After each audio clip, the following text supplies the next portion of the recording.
కమల ప్రవీణ్ కుమార్, ఎడపల్లి స్వగ్రామం, నిజామాబాద్ జిల్లా, తెలంగాణ రాష్ట్రం. మా నాన్న గత 4 సంవత్సరాలుగా షేకింగ్ పేషెంట్ ఉండే. ఆ పేషెంట్ ఉండడం వల్ల వివిధ హాస్పిటల్లో చూపించాను. అయితే ఒక సిటీ న్యూరో హాస్పిటల్ అని హైదరాబాద్కి వెళ్ళడం వల్ల వాళ్ళు ఈ దీనిలో తెలుసుకోవడానికి స్టెరాయిడ్స్ ఇవ్వడం జరిగింది. ఆ స్టెరాయిడ్స్ ఇవ్వడం వల్ల మా నాన్న షుగర్ వనకడం అనేది తగ్గింది. కానీ ఆ వనకడం తగ్గడంలో తర్వాత మాకు ఒక 1 month తర్వాత షుగర్ అటాక్ అని తెలిసింది. ఆ షుగర్ అటాక్ కావడం వల్ల మొత్తం బక్కగా అయిపోయాడు. అది మాకు తెలియదు షుగర్ వచ్చిందని. అయితే తర్వాత ఏంది అని తెలిస్తే సన్నం అవుతున్నారు. ఏంటంటే షుగర్ ఇట్లా బీపీ వచ్చింది నాన్నకు అని. తర్వాత వేరే హాస్పిటల్ 2 హాస్పిటల్కి వెళ్ళాను. ఆ ట్యాబ్లెట్ వాడినా కానీ ఆ షుగర్ అనేది 400, 500 ఉన్నది.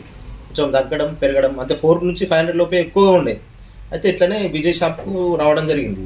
జరిగితే ఇట్లా బీపీ షుగర్ ఇట్లా వచ్చింది, మన ప్రోడక్ట్స్ ఉన్నాయంటే అడిగితే ఇట్లా మిల్లెట్ హౌస్ ఉన్నదని చెప్పడం జరిగింది.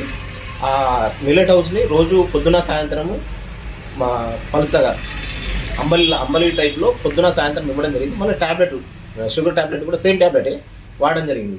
అట్లా ఒక 15 నుంచి 20 రోజులు వాడడం వల్ల షుగర్ అనేది 400 నుంచి 300, 350 అట్లా మెల్ల తగ్గుకుంటూ ప్రజెంట్ ఏంటంటే 180 వరకు షుగర్ అనేది తగ్గింది. అట్లనే బీపీ కూడా ఎక్కువ వాగుతుండే. బెడ్ పేషెంట్ కదా, కొంచెం కోపం ఎక్కువ ఉండే.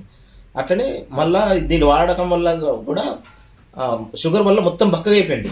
తర్వాత మొత్తం బొక్కలే కనిపించినాయి. తర్వాత వాడిన తర్వాత మెల్లం ట్యాబ్లెట్లు ఇది 2 వాడుతూ మాంసం షుగర్ తగ్గడము మరియు మాంసం కూడా పెరగడం జరిగింది. విజయ్ షాప్కి రాకపోతే నాకు ఈ ప్రోడక్ట్ గురించి తెలిసేది కాదు. Thank you millet house.